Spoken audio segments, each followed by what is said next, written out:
ఓరుగల్లు 9 టీవీకి స్వాగతం. లోక్సభ ఎన్నికలను పకడ్బందీగా నిర్వహించేందుకే అన్ని ఏర్పాట్లు పూర్తి చేశామని తెలంగాణ ప్రధాన ఎన్నికల అధికారి వికాస్ రాజ్ తెలిపారు. హైదరాబాద్లో ఏర్పాటు చేసిన మీడియా సమావేశంలో ఆయన పాల్గొన్నారు.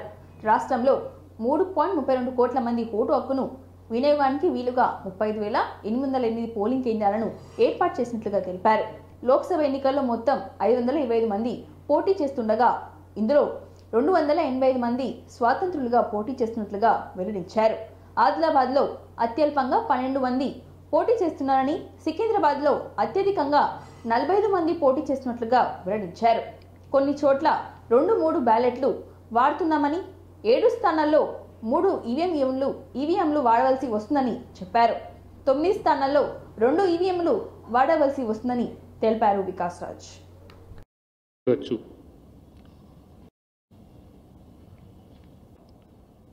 ఎలక్షన్ డ్యూటీ సర్టిఫికేట్ తీసుకొని సేమ్ కాన్స్టిట్యుయెన్సీలో చేస్తారు.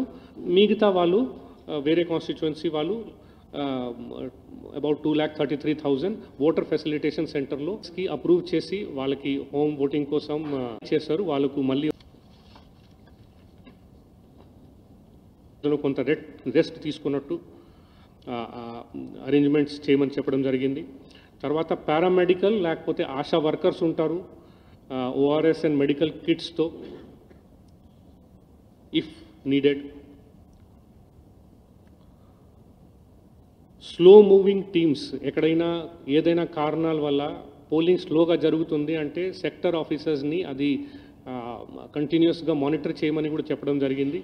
So that is continuously moved fast so that not much of queue is allowed to form. Of course untoward incident ఏమైనా జరిగితే of course ambulance etc will also be kept on the standby if that is needed anywhere. Various political parties had requested for extension of poll by 1 more hour up to 6 o'clock. So that request has been sent to ECI. We are waiting for any instructions for extension of poll up to 6 p.m. in non-LWE affected 12 crores pick card through this. Of course, they can also give complaints through this app. Tarvata contesting candidates details kuda chudalante dantlo poi chudochu.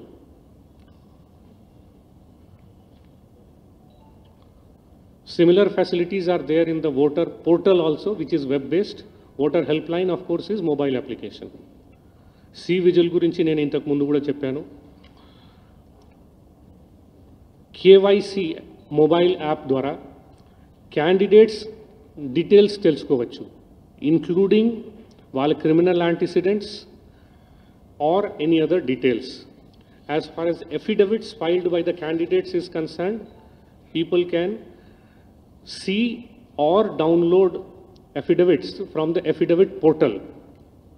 ఈ affidavit portal detail నేను ఇస్తాను. So Pandurangarao గారు release చేయండి. Saksham app ద్వారా PWD voters can request for wheelchair. They can request including preparing of to do this area dominations and taking action against the people who have spread that. దేశంలో రాజ్యాంగాన్ని రద్దు చేసేందుకే కుట్ర జరుగుతుందని సీఎం రేవంత్ రెడ్డి అన్నారు. ఇందుకు సంబంధించిన పూర్తి ఆధారాలు తన దగ్గర ఉన్నాయని సాయంత్రం 4 గంటలకు ప్రెస్ మీట్ పెట్టి చెప్తానని తెలిపారు. దేశంలో బీజేపీ రిజర్వేషన్లను తీసేయాలని కుట్ర జరుగుతుందని ఆరోపించారు. కులగణన మోడీ ఒప్పుకోలేదని, కాంగ్రెస్ అధికారంలోకి వస్తే బీసీ కులగణన చేస్తామని రాహుల్ గాంధీ చెప్పారని తెలిపారు. దేశ సంపదను మోడీ ఆదానికి అంబానీకి దోచి పెడుతున్నారని ఆరోపించారు. కోర్టులో నిర్వహించిన కాంగ్రెస్ పార్టీ జనజాతర సభలో రేవంత్ రెడ్డి పాల్గొన్నారు. ఈ సందర్భంగా ఆయన మాట్లాడుతూ ఎస్సీ ఎస్టీ మైనారిటీలకు కాంగ్రెస్ న్యాయం చేయాలని చూస్తుందని తెలిపారు. రాజ్యాంగాన్ని మార్చేందుకే బీజేపీ 400 సీట్లను అంటుందని ఆరోపించారు. ప్రశ్నించేందుకు తనపై మోడీ అమిత్ షా కుట్ర చేశారని సీఎం రేవంత్ రెడ్డి అన్నారు.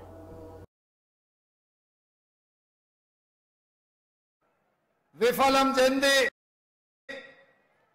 వచ్చిన తెలంగాణ రాష్ట్రం వెనక్కి పోతే సుదర్శన్ రెడ్డి గారు ఎన్నికలు ఈ 18వ ఈ రాష్ట్రాన్ని సర్వనాశనం చేసి 10 ఏళ్లలో 100 ఏళ్లకు సరిపోయే విధ్వంసం చంద్రశేఖరరావు చేసి ఈ రాష్ట్రాన్ని దోసుకుంటుంటే మీరందరూ కలిసికట్టుగా అండగా నిలబడి ఈనాడు ఇందిరమ్మ రాజ్యాన్ని కాంగ్రెస్ ప్రభుత్వాన్ని తీసుకొచ్చింది.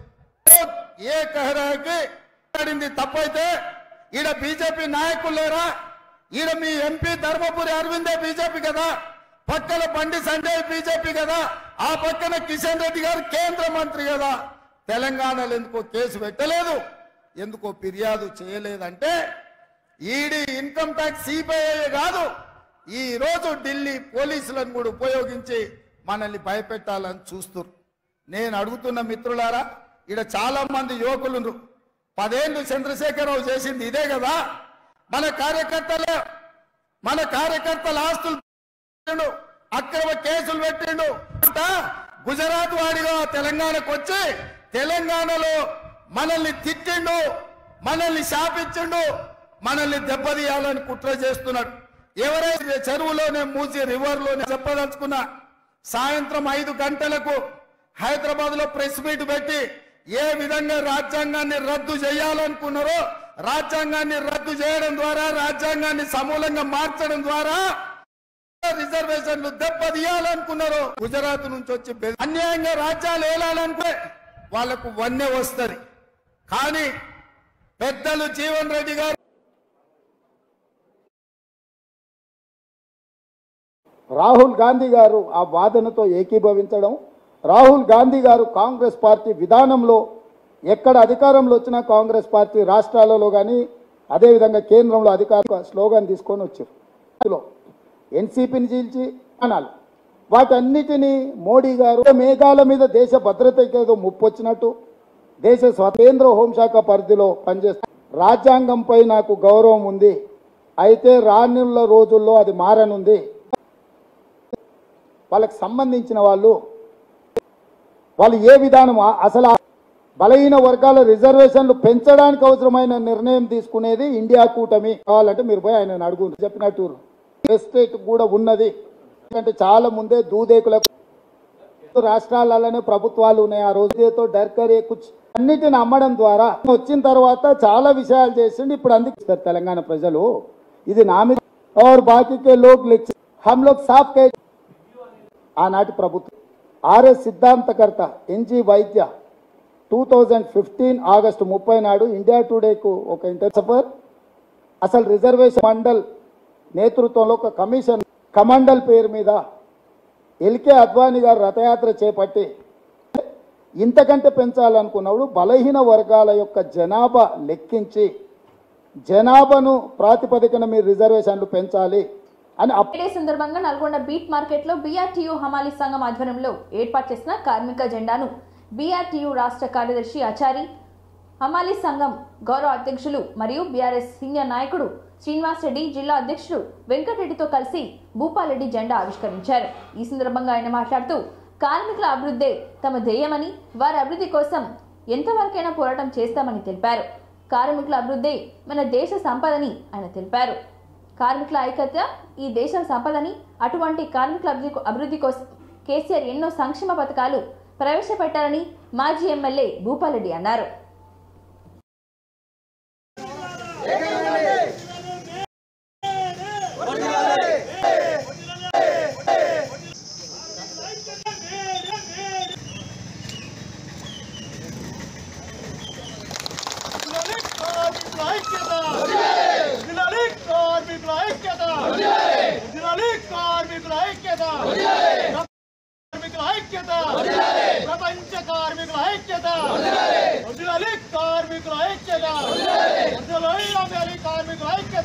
ఏపీలో అసెంబ్లీ, పార్లమెంట్ ఎన్నికలకు సమయం ముంచుకొస్తున్న తరుణంలో రాజకీయ వేడి వాడిగా చేరుతోంది. అధికార ప్రతిపక్షాల మేనిఫెస్టో కూడా ప్రకటించిన నేపథ్యంలో ఇరు వర్గాల మధ్య మాటల యుద్ధం మరింత ముదిరింది. నేతలంతా ప్రచారంలో మునిగిపోవడంతో విమర్శ ప్రతి విమర్శలకు రాష్ట్రం హోరెత్తుంది. ఈ క్రమంలో పాకాయరావుపేటలో ఎన్నికల ప్రచారంలో పాల్గొన్న సీఎం జగన్ టీడీపీ అధినేత చంద్రబాబును ఉద్దేశించి ఘాటును వ్యాఖ్యలు చేశారు. తాను భూములు లాక్కుంటానని చంద్రబాబు దుష్ప్రచారం చేస్తున్నారని, జగన్ భూములు ఇచ్చేవాడు తప్ప లాక్కునేవాడు కాదని అన్నారు. చంద్రబాబు పేరు చెప్తే ఒక్క మంచి పని కూడా గుర్తురాలని విమర్శించారు సీఎం జగన్. ఇంతటి ఆప్యాయతలు చూపిస్తా ఉన్నా నా ప్రతి అక్కకు, నా ప్రతి చెల్లెమ్మకు అభివృద్ధి. బాబును ఓడించడానికి ఆయనకింత పిచ్చి కోపం మన మీద ఎందుకు వస్తా ఉంది అని అంటే దానికి కారణం ఈ 59 నెలలుగా గతంలో ఎప్పుడూ జరగని విధంగా, గతంలో ఎప్పుడూ చూడని విధంగా ఈ 59 నెలల పాలనలో మీ బిడ్డ విప్లవాలు తీసుకొచ్చాడు. కాబట్టి ఆయనకు పిచ్చి కోపం వస్తా ఉంది మన మీద. మీరందరూ కూడా ఆలోచన చేయమని అడుగుతా ఉన్నా. గతంలో ఎప్పుడు చూడని విధంగా ఇవాళ నేను చెప్పబోతా ఉన్న అంశాలు గతంలో ఎప్పుడు చూడని విధంగా జరిగాయా లేదా అన్నది మీరే ప్రతి ఒక్కరూ కూడా. మొట్టమొదటిసారిగా పిల్లల చేతుల్లో టెక్స్ట్ బుక్లలో బైలింగ్వల్ టెక్స్ట్ బుక్స్ ఇచ్చే కార్యమే కాదా అని అడుగుతా ఉన్నాడు మీ బిడ్డ. ఇవన్నీ విప్లవాలు అవునా కాదా అని చెప్పి మిమ్మల్ని అందరినీ కూడా అడుగుతా ఉన్నా. ఆహనమిత్ర, మీ ఇంటికి ఎవరి చుట్టూ తిరగాల్సిన పని లేదు అని ఎవరైనా మీకు చెప్తే అడుగుతా ఉన్నాడు మీ బిడ్డ.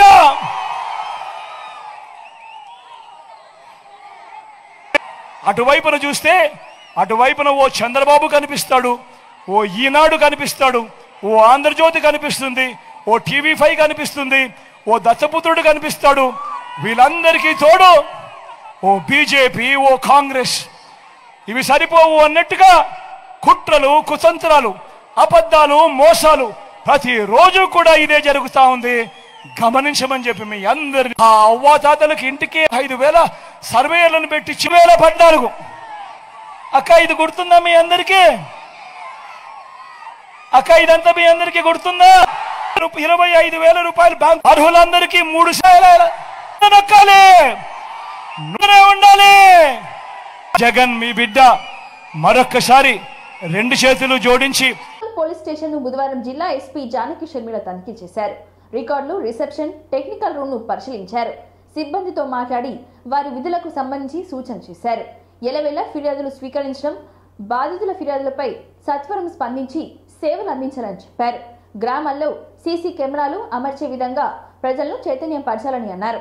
అసాంఘిక కార్యకలాపాలపై ఉక్కుపాదం మోపాలని ఆదేశించారు. ఈరోజు బైన్సా సబ్ డివిజన్లో ముదోల్ సర్కిల్లో ముదోల్ పోలీస్ స్టేషన్ ఇన్స్పెక్షన్ చేయడానికి ఇక్కడ రావడం జరిగింది. ఈ పోలీస్ స్టేషన్ పరిసరాలు, పోలీస్ స్టేషన్ రికార్డులు పరిశీలించాము. ఇక్కడ రికార్డ్స్ ఇవన్నీ కూడా ఎస్ఐ పనితీరు ఇవన్నీ చాలా సంతృప్తికరంగా ఉన్నాయి. ఈ ఎలక్షన్కి సంబంధించి మేము బార్డర్ చెక్ పోస్టులు ఇవన్నీ కూడా అరేంజ్ చేసాము. దీనికి సంబంధించి చెకింగ్స్ కూడా జరుగుతున్నాయి. ఫ్లయింగ్ స్క్వాడ్స్, స్టాటిక్ టీమ్స్ కూడా ఇవన్నీ మంచి చెకింగ్స్ చేసి దాదాపు 2 కోట్ల వరకు మేము అమౌంట్ సీజ్ చేయడం జరిగింది. ఇంకా శాంతియుతంగా ఎలక్షన్స్ జరగాలి అని కోరుకుంటున్నాను. Thank you. పసుపు రైతులకు ఇచ్చిన హామీల మేరకు స్పైసెస్ బోర్డ్ అయోధ్య రాముడి ఆశీస్సులతోనే సాకారమైందని ఎంపీ ధర్మపురి అరవింద్ అన్నారు. పార్లమెంట్ ఎన్నికల్లోని భాగంగా నందిపేట్, డోకేశ్వర్ మండలాల్లో ఎమ్మెల్యే రాకేష్ రెడ్డితో కలిసి ప్రచారం నిర్వహించారు. నందిపేట్ నంది చౌక్ వద్ద నిర్వహించిన కార్నర్ మీటింగ్ లో ఆయన మాట్లాడుతూ 70 ఏళ్లలో గుర్తుకు రాని గల్ఫ్ బోర్డు కాంగ్రెస్ పార్టీకి ఇప్పుడు ఎందుకు గుర్తొచ్చిందని అన్నారు. ఇప్పుడు గుర్తు రావడం కూడా సిగ్గుచేటని ఆయన విమర్శించారు. మోడీ విజన్ ఉన్న నాయకుడని, ఆయన అడుగుజాడల్లో రైతు ముందుకు వెళ్తున్నారని అన్నారు. కేంద్ర హోంమంత్రిపై ఫేక్ వీడియోలు సృష్టించిన కేసులో రేపు మాపో కాంగ్రెస్ వాళ్ళే సీఎం రేవంత్ రెడ్డిని జైలుకు పంపబోతున్నారని అన్నారు. ఎమ్మెల్యే రాకేష్ రెడ్డి మాట్లాడుతూ 3 నెలల్లో పెన్షన్లు, ఇల్లు ఇచ్చే బాధ్యత నాదే అని ఆయన అన్నారు. ముఖ్యమంత్రి రేవంత్ రెడ్డి నిజంగా హిందువు అయితే 60 ఏళ్లుగా శ్రీరాముడిని టెంటు కింద ఎందుకు ఉంచారో చెప్పాలని డిమాండ్ చేశారు. ప్రధానమంత్రి తెలంగాణకు వస్తే గుజరాత్ నుంచి ప్రధానమంత్రి వచ్చిండంటాడు. ఈయన పాలమూరుకి వెళ్ళి వచ్చిండా?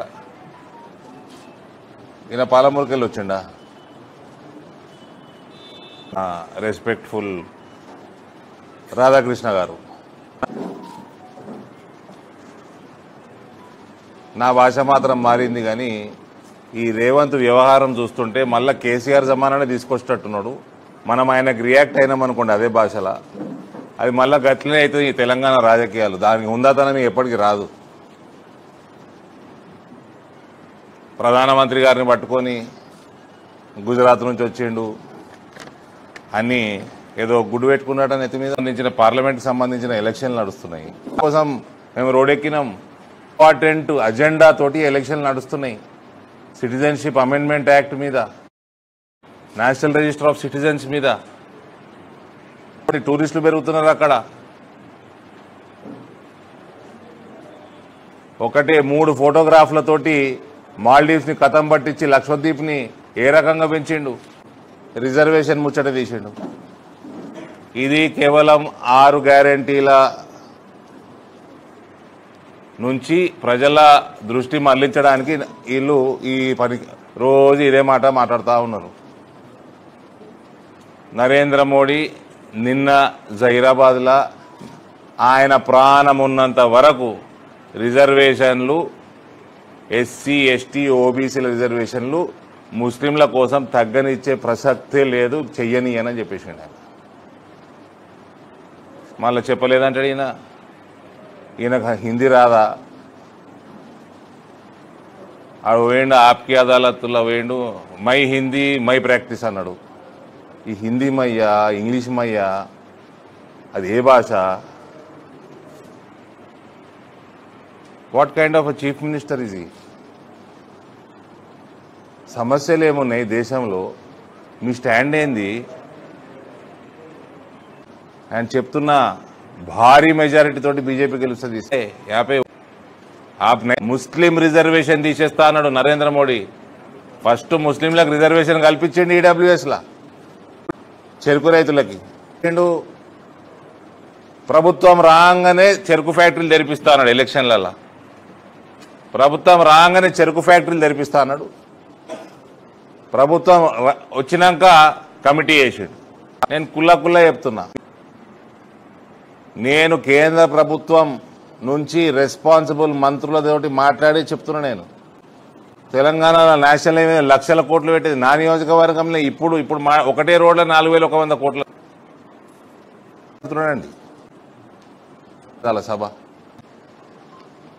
ఇంకేమైనా ఉన్నాయి? రుణమాఫీ చేస్తే రైతులట సమాజ నిర్మాణం కోసం పునాదిరాలు వేస్తూ తమ రెక్కల కష్టాన్ని చాటుకోకుండా తమలోనే దాచుకుంటున్న కార్మికులకు మేడే శుభాకాంక్షలు తెలియజేశారు పశ్చిమ శాసనసభ్యులు నాయని రాజేందర్ రెడ్డి. కాజీపేటలో మేడే సందర్భంగా వరంగల్ పశ్చిమ శాసనసభ్యులు Nayani Rajender Reddy try city auto driver union మరియు కాజీపేట్ ప్రైవేట్ ఎలక్ట్రికల్ యూనియన్ అధ్యక్షులు లారెన్స్ ఆధ్వర్యంలో జరిగిన కార్యక్రమంలో పాల్గొని కార్మిక జెండా ఆవిష్కరణ చేశారు. అనంతరం ఈ కార్యక్రమంలో లారెన్స్ గిఫ్ట్ గా టిఫిన్ బాక్సులు పంపిణీ చేశారు. ఫాతిమా నగర్ కాజీపేటలో 61 డివిజన్లో మేడే సందర్భంగా శాసనసభ్యులు నాని రాజేందర్ రెడ్డి జెండా ఆవిష్కరణ చేశారు.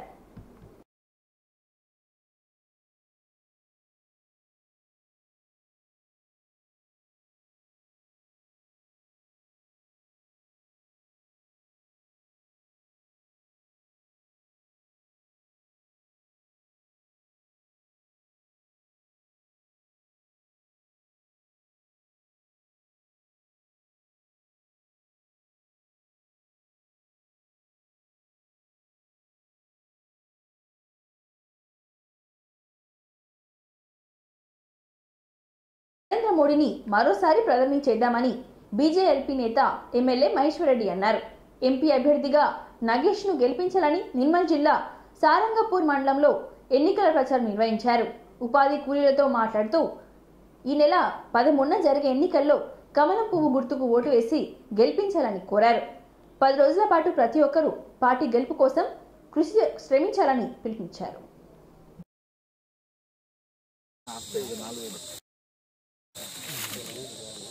అందరికి మీకు కూడా 2000 మహాలక్ష్మి కింద ఎట్లా అయ్యాడో చూస్తాం. వెళ్ళి పెడుతున్నా నేను బాగున్నారా? బగ్గలాదు దాంట్లో మా గుర్తు దేవుళ్ళ గుర్తులేదు కానీ మాకు గుర్తున్నది ఈ బగ్గలాసు దాటకంటే లేదు లాస్ట్ పోయిండు. ఎంతమంది వయసు ఉన్నా లేకుండా 2,000 ఇస్తామన్నారు కదా, ఎందుకు ఇస్తలేమని అడుగుతున్నారు. ప్రతి ఆవిడ 2,000 నెలకి ఇస్తాడు, 4,000 రూపాయలు ఏమో పెద్ద మనుషులకు ఇస్తున్నాడు కదా, ఎందుకు ఇస్తలేమని కొట్లాడుతున్నా. ఇళ్ళ విషయం అయితే అది గవర్నమెంట్, మన సెంట్రల్ గవర్నమెంట్ కాబట్టి అది నేను ఇల్లు లేని వాళ్ళందరికీ ఇప్పిస్తాను. ఇళ్ళ బాధ్యత నాది. ఇక పెన్షన్ అంటావా కొట్లాడుతున్నాము, ఎంతవరకు అవుతుందో చూస్తా, లేకుంటే నేను అవసరమైతే ధర్నా కన్నా కూర్చుంటా, మీకు ఖచ్చితంగా చేస్తాను. నేను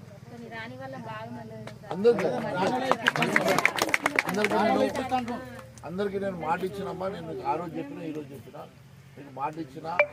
నేను గవర్నమెంట్ ఉంటే నా చేతిలో పని ఈయన రాసిస్తుండే నేను అందరికీ అవమ్మా.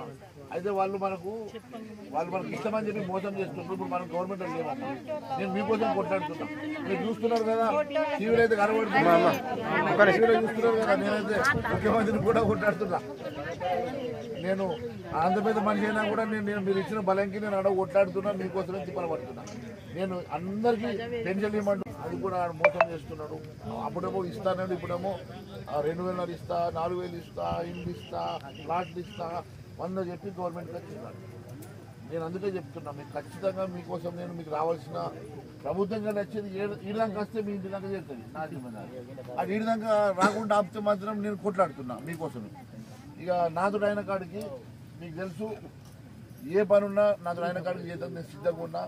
మీరు ఇంటికి వచ్చినా మీకు తెలుసు, మీరు ఎవరు వచ్చినా. ఆ రోజు పోలీసు వాళ్ళు లేరు, ఈ రోజు పోలీసు వాళ్ళు లేరు. నేను గెలిచిన పోలీసు వాళ్ళు లేరు. ఆ రోజు మీరు ఎవరు వచ్చినా అమ్మా, మీకు ఏ కష్టం ఉన్నా ఏమున్నా నా కాడికి రండి, నేను చేస్తాను. ఆ రోజు చెప్పినా, అప్పుడు చెప్పినా, నేను ఆ రోజు చెప్పినా, ఈ రోజు కూడా చెప్తున్నా. మీకు పెద్ద కొడుకు కన్నా పెద్ద కొడుకు లెక్కుంటున్నా. మీకు ఏ చెప్పాలున్నా నా కాడికి రండి, నాతో ఆయన కాడికి, ఎమ్మెల్యేగా నాతో ఆయన కాడికి నేను పనిచేస్తాను. ఇప్పుడు గవర్నమెంట్ మోసం. ప్రచారంలో భాగంగా నల్గొండ జిల్లా కోర్టు బార్ అసోసియేషన్ సమావేశంలో మాజీ మంత్రి జానారెడ్డితో కలిసి ఆయన పాల్గొన్నారు. ఈ సందర్భంగా నల్గొండ కాంగ్రెస్ ఎంపీ అభ్యర్థి రఘువీర్ రెడ్డి మాట్లాడుతూ, ఎంపీగా గెలిస్తే నా తొలి ఎంపీ ల్యాండ్స్ నుంచి నిధులు న్యాయవాదులకు అభివృద్ధికే కేటాయిస్తానని అన్నారు. ప్రజలను చైతన్యవంతం చేయడంలో అడ్వకేట్ల పాత్ర చాలా కీలకమైందని, అటువంటి వారు నాకు మద్దతుగా నిలవడం చాలా సంతోషకరమని ఆయన అన్నారు. ఈ కార్యక్రమంలో జిల్లా బార్ అసోసియేషన్ అధ్యక్షులు వెంకటరెడ్డి, జనరల్ సెక్రటరీ లింగయ్య గౌడ్ తదితరులు పాల్గొన్నారు.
భారతదేశంలో ఈ మీటింగ్కి సమావేశినందుకు ప్రెసిడెంట్ వెంకటరెడ్డి గారికి, జనరల్ సెక్రటరీ లింగయ్య గౌడ్ గారికి, అలాగే కార్యవర్గ సభ్యులకి, వారితో పాటు అప్పుడు కూడా వారికి చెప్పుండే ముఖ్యమంత్రి గారు కూడా మీకు ఇంకా ఏమైనా సమస్యలు ఉన్నా కానీ, అంటే హైకోర్టు సీజీ గారు, సుప్రీంకోర్టు సీజీ గారితో ముఖ్యమంత్రి గారు పాల్గొన్నప్పుడు ఇంకా ఏమైనా డిస్ట్రిక్ట్ లెవెల్లో ఎలా ఉన్నా కానీ ఈ ప్రభుత్వం మా వంతు నుంచి మా వంతు సహకారం తప్పకుండా మీకు ఉంటుంది అని ముఖ్యమంత్రి గారు వారికి చెప్పడం జరిగింది. వారికి అప్పుడు సీజీ గారు కూడా, సుప్రీంకోర్టు సీజీ గారు, హైకోర్టు సీజీ గారు కూడా they were happy with how the government is proactive towards this. Because అది ఇప్పుడు కాదు, యాక్చువల్లీ 10-15 సంవత్సరాల నుంచి బర్నింగ్ ఇష్యూ, పెండింగ్ ఇష్యూ ఉంటుంది. బికాజ్ ఇంటిగ్రేటెడ్ డౌట్ పెట్టాలి.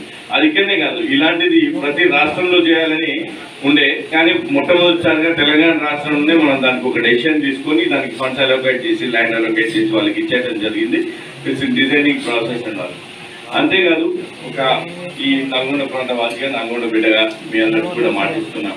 మీ అందరికి కూడా తెలుసు, మీ అందరూ కూడా విఘ్నులు.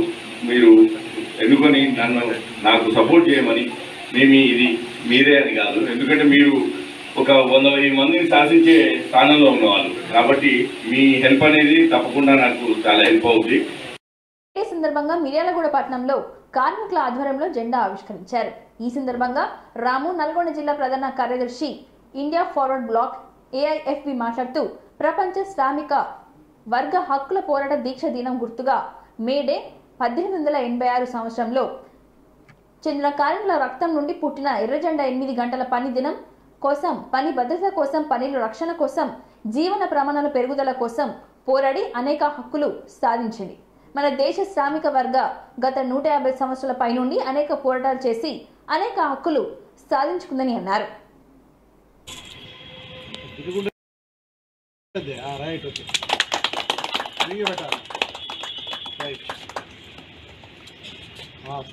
తర్వాత చేద్దుగానే మాట్లాడు. ప్రపంచంలో ఉన్నటువంటి యావత్తు దేశాలన్నీ ఈ రోజున ఘనంగా మేడే జయంతి ఉత్సవాలను నడుపుకోవడం జరుగుతూ ఉంది. దానిలో భాగంగా మిర్యాలగూడ నియోజకవర్గ హెడ్ క్వార్టర్లో నేతాజీ సుభాష్ చంద్రబోస్ గారు స్థాపించినటువంటి all India forward black party జిల్లా కమిటీ ఆధ్వర్యంలో పియూసిసి కార్మిక సంఘం జిల్లా కన్వీనర్ జలీల్ గారి అధ్యక్షతన జరిగినటువంటి ఈ యొక్క కార్యక్రమానికి ముఖ్య అతిథిగా మేము పాల్గొని ఈ రోజున జెండావిష్కరణ కార్యక్రమం నిర్వహించడం జరిగింది. ఈ సందర్భంగా మేడే యొక్క ఉద్దేశం ప్రపంచంలో ఉన్నటువంటి కార్మికులందరూ కూడా ప్రతి ఒక్కరికి సమాన వేతనం పనికి తగ్గ సమాన వేతనం చెల్లించాలని, అదేవిధంగా కార్మిక చట్టాలను పునరుద్ధరించాలని, అదేవిధంగా 12 గంటల యొక్క పని విధానాన్ని 8 గంటలకి కుచించాలని చెప్పేసి పెద్ద ఎత్తున పోరాటం చేసి చికాగో నగరంలో నెత్తురు చిందించినటువంటి స్మరించుకొని మన యొక్క మేడే ఉత్సవాలు జరుపుకుంటూ ఉంటాం. ఇలాంటి సందర్భంలో మన యొక్క భారతదేశంలో బీజేపీ ప్రభుత్వం అధికారంలోకి వచ్చిన తర్వాత పెద్ద ఎత్తున ఈ యొక్క కార్మిక చట్టాన్ని దాన్ని నీరుగార్చే విధంగా చాలా రకాల సవరణలు చేస్తూ వారికి ఉన్నటువంటి హక్కులను కాలరాస్తూ 8 గంటల పని విధానాన్ని తగ్గించి దాన్ని మళ్ళా 12 గంటల పని విధానానికి ముందుకు కొనసాగే విధంగా సవరణ చేసినటువంటి పరిస్థితులు కనపడతా ఉన్నాయి. ఇటువంటి సందర్భంలో ప్రతి ఒక్కరం కూడా ఏదైతే రైతులకి కావాల్సినటువంటి గిట్టుబాటు ధరే కానీ, మహిళలకు సంబంధించినటువంటి సమాన హక్కులే కానీ, అదేవిధంగా ప్రతి ఒక్క విషయంలో ప్రతి ఒక్క పనిలో ప్రతి ఒక్కరిని గౌరవించాల్సినటువంటి బాధ్యత ఈ యొక్క ప్రభుత్వాలపైన ఉంది. కానీ ఇప్పుడు ఉన్నటువంటి ప్రభుత్వాలన్నీ కూడా పెద్ద ఎత్తున కార్మికులని, కర్షకులని నష్టం చేకూర్చే విధంగా ముందుకు వెళ్తున్నటువంటి పరిస్థితి ఉంది. కాబట్టి ప్రపంచంలో ఉన్నటువంటి యావత్తు కార్మికులు అంతా ముక్తకంఠంతో ఈ యొక్క పాలక వ్యవస్థని ఖండించి కార్మికుల యొక్క హక్కులని కాపాడుకోవడానికి ముందుకు కొనసాగాలని చెప్పేసి మేము All India forward black party Nalgonda జిల్లా కమిటీ పక్షాన కోరుకుంటూ ఈ యొక్క లస్కర్ బజార్ లో మేడే సందర్భంగా మాజీ ఎమ్మెల్యే వినయ్ భాస్కర్, వరంగల్ ఎంపీ అభ్యర్థి సుధీర్ బాబు కలిసి ట్రై సిటీలో ఉన్న కార్మికులతో పలు చోట్ల auto drivers union, private electrical union కార్మిక బృందం ఆధ్వర్యంలో జరిగిన కార్యక్రమంలో పాల్గొని కార్మిక జెండాను ఆవిష్కరణ చేశారు. ఈ సందర్భంగా వినయ్ భాస్కర్ మాట్లాడుతూ మేడే కార్మికులకు పండుగ రోజు దశాబ్దాలుగా పనిలో వేలలో లేకుండా గొడ్డు చాకిరీ చేయించుకుంటున్న కార్మికులకు విముక్తి కల్పించిన రోజుగా పరిగణిస్తారు.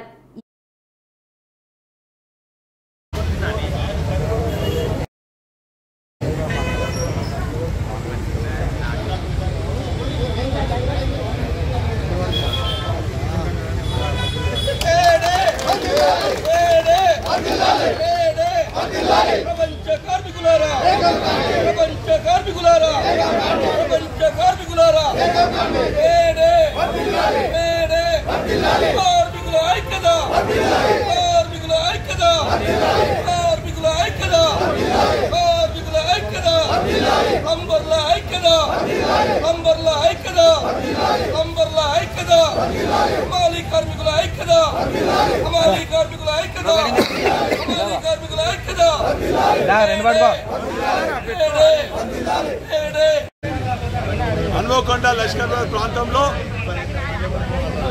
అనేక అసంఘటిత కార్మికులు, ప్రత్యేకించి రోజువారీ కూలీలు, శానిటేషన్ మిత్రులు, ప్లంబర్ మిత్రులు, హమాలీ మిత్రులు అందరూ కూడా ఈ వేడుకల్లో పాల్గొనడం జరుగుతుంది. ఈ సందర్భంగా తెలంగాణ రాష్ట్రం రాకముందు కార్మిక లోకమంతా కూడా తెలంగాణ కోసం ఉద్యమించినటువంటి సందర్భాన్ని గుర్తుపెట్టుకొని కార్మిక లోకానికి గుర్తింపుగా వారి హక్కులను ఆత్మగౌరవం కాపాడే విధంగా ప్రతి జిల్లాలో కూడా కార్మిక భవన్ ఏర్పాటు చేయాలని చెప్పి తెలంగాణ తొలి ముఖ్యమంత్రి కేసీఆర్ గారికి విన్నవిస్తే వారు పెద్ద మనసుతోని అన్ని జిల్లా కేంద్రాలలో 2000 గజాలతోని కార్మిక భవన్ ఏర్పాటు చేయాలని కోరడం జరిగింది. దానికి 2 కోట్లు కూడా శాంక్షన్ చేయడం జరిగింది. అందులో భాగంగా హన్మకొండ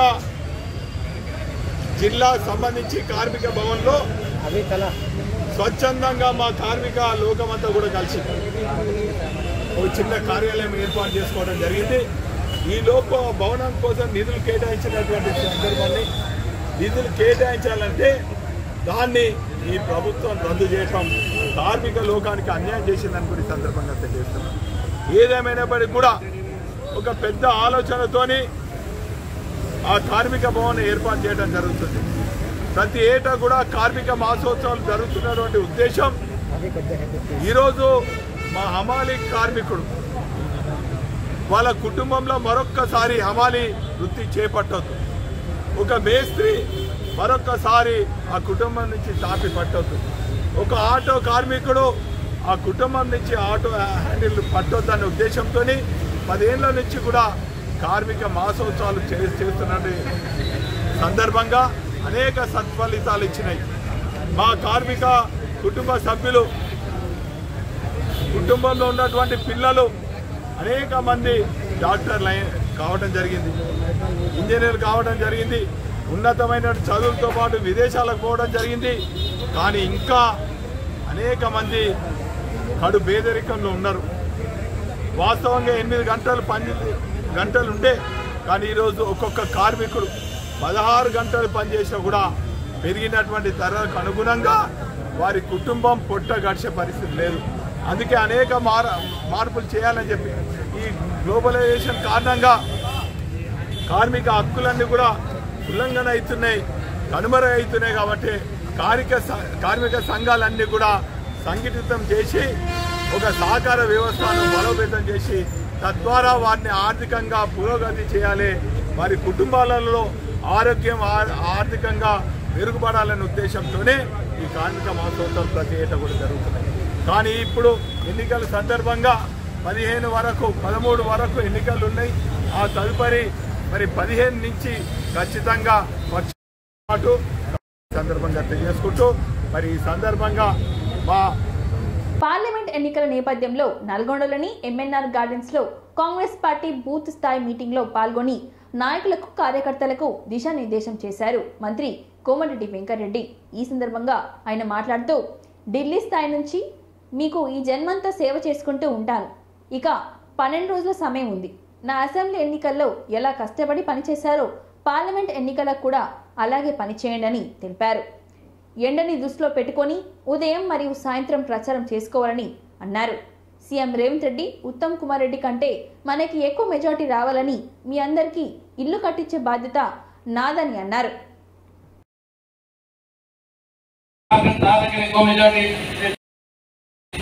పోటీ పడుతున్నారు. పక్కకెళ్తే బాలనాయక్ గారు మిగిలిన అన్నిటికంటే నాకు మొన్న 39,000 వచ్చింది, 32,000 వచ్చింది మెజార్టీ. కానీ ఈసారి 70-80,000 తెచ్చుకొని మిగిలిన నియోజకవర్గాల కంటే ఎక్కువ మెజార్టీ చేస్తా కాంగ్రెస్ పార్టీ గారు పోటీ పడుతున్నారు. ఇది ఒక రకంగా మంచి వాతావరణం. కాంగ్రెస్ పార్టీ పాలన ఎట్లా సాగుతుందో మీరు చూస్తున్నారు. ఈ రోజు దేశాన్ని ఎట్లా శాసించాలని చూస్తున్నాం, మీరు చూస్తున్నారు. కాబట్టి కొంతమంది వీళ్ళలో ఎందుకు ప్రభుత్వం పోతుంది అనే దాంట్లో భారీ విజయం కాంగ్రెస్ పార్టీకి సాధించుకోవాలి. మీ అందరికీ ఈ సందర్భంగా మాటిస్తున్నాను. తెలంగాణలో కాదు ఏ పట్టణం కూడా ఈ విధంగా ఉండకూడదని చెప్పి ఎవరైనా ఏ ఊరికి వచ్చినా ఇల్లు లేని వాళ్ళు ఉన్నారంటే ఒక్కరు కూడా చెయ్యి లేకుండా ఇల్లు కట్టించే బాధ్యత నాది అని చెప్పి ఇందిరమ్మ ఇంట్లో కోసం పట్టణానికి సంబంధించిన 400,000 కోట్ల డ్రైనేజ్ కానీ, సిసి రోడ్లకు కానీ, కొత్త కాలనీలకు కానీ అప్పుడే నిధులు మంజూరయ్యాయి, టెండర్లు కూడా పూర్తి అయినాయి. అలాగే నీలగిరి నిలయం పేరు మీద 90 కోట్లతో ఒక పెళ్లిళ్ళు చేసుకోవాలన్నా, ఏదైనా మీటింగ్లు పెట్టుకోవాలన్నా గడియాలు చౌరస్తలో పనులు కూడా మొదలు పెట్టించిన హైదరాబాద్ లో కూడా అలాంటి కళ్యాణ మండపం ఎక్కడ లేదు. దాన్ని కూడా 1.5 సంవత్సరాల్లోనే పూర్తి చేస్తున్నాం. దాంతో పాటు ఔటర్ రింగ్ రోడ్ కూడా సాగర్కి వెళ్ళి NH 565 శాంక్షన్ చేయించిన దగ్గరికి నుంచి సాగర్ వరకు మధ్యలో ఆగిపోయింది. నేను ఎంపీ కాగానే 4 నెలలు శాంక్షన్ చేయించి ఇవాళ 5 పాలకి లెక్కి సాగర్ అర్ధగంట పోయేటట్టు మీరు తిమ్మనగూడెం, తేలగంగూడెం, షేర్లింగూడెం చూడండి ఎట్లయిందో రోడ్డు. అది టౌన్లోకి వెళ్ళిపోతే సావర్కర్ నగర్ కానీ రామగిరి కానీ అన్ని దేవరకొండ రోడ్డు కూడగొట్టవలసి అని చెప్పి కేంద్రంలో మీ అందరికీ చెప్తున్నా, పాత వాళ్ళకి గౌరవం గ్యారంటీ ఉంటుంది, కొత్త వాళ్ళకు కూడా గౌరవం ఉంటుంది. కానీ పాత కొత్త వాళ్ళు కూడా నా దగ్గరికి వచ్చి హైదరాబాద్కు జాయిన్ కామంటే మీరు ఊర్లో మాట్లాడుకొని జాయిన్ కాకపోతున్నారు. ఇంతటితో ఈ వార్తలు సమాప్తం. మరిన్ని వార్తలతో మళ్ళీ కలుద్దాం. చూస్తూనే ఉండండి ఓర్గలు 9 నేషనల్ టీవీ.